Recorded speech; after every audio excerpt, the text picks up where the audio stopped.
Lalita Kumari versus state of UP, ये supreme court की ruling है जिसमें बताया गया है कि एफआईआर पंजीकृत किया जाना किसी भी कॉग्निजेबल ऑफेंस में आवश्यक है, अनिवार्य है। लेकिन इसमें भी कुछ एक्सेप्शंस दे दिए गए हैं जिसमें कुछ प्रिलिमिनरी इंक्वायरी की जा सकती है। ऐसे केसेस में जो डॉक्टर्स के, मेडिकल प्रोफेशनल्स के खिलाफ जो मुकदमे कई बार लिखा दिए जाते हैं, नेग्लिजेंस के, रैश और नेग्लिजेंट एक्ट के, तो ऐसे मुकदमों में एक प्रोटेक्शन दिया गया है कि अंधाधुंध किसी भी ऐसे डॉक्टर के खिलाफ, मेडिकल प्रोफेशनल के खिलाफ कोई रैश या नेग्लिजेंसी का कोई मुकदमा दर्ज नहीं किया जाएगा, जैसे 304A आईपीसी में कर देते हैं। उसके लिए पूर्व में एक इंक्वायरी होनी आवश्यक है। कोई भी प्राइवेट कंप्लेंट सीधे उसको मजिस्ट्रेट के पास जाकर कोर्ट में दर्ज नहीं करा सकता किसी भी डॉक्टर के खिलाफ। इसके लिए एक ऐसी इंक्वायरी होनी आवश्यक है जो किसी मेडिकल प्रोफेशनल द्वारा की गई हो, जो उसी फील्ड का एक्सपर्ट हो, मेडिकल एक्सपर्ट हो, जिस फील्ड में कोई गलती बताई जा रही है या रैश या नेग्लिजेंट एक्ट बताया जा रहा है। इसके संबंध में एक सुप्रीम कोर्ट की रूलिंग आपका और मैं ध्यान आकृष्ट करना चाहूँगा।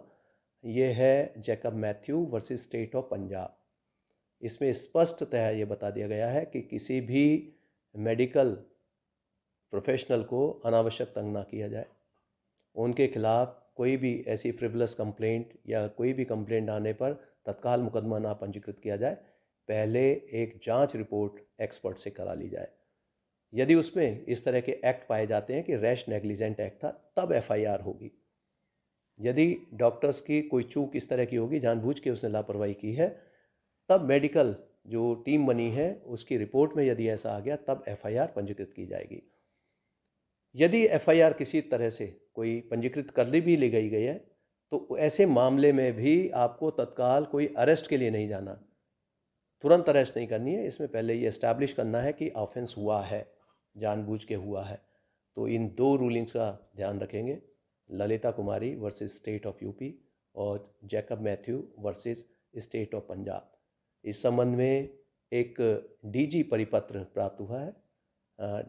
Mister DS Chauhan, DGP Uttar Pradesh के द्वारा एक परिपत्र के द्वारा ये बताया गया है कि कोई भी ऐसी एफआईआर जो किसी डॉक्टर के विरुद्ध, चाहे वो सरकारी है या प्राइवेट डॉक्टर है, कोई एफआईआर के लिए आवेदन करता है, तो पहले उसमें प्रिलिमिनरी इंक्वायरी कराई जाए, जिसमें मेडिकल एक बोर्ड की कोई आपके पास रिपोर्ट होनी चाहिए कि जिसमें रैश और नेग्लिजेंट एक्ट का होना पाया गया है। उसके बाद ही एफआईआर करेंगे, उसके बाद ही अरेस्टिंग की कार्रवाई होगी।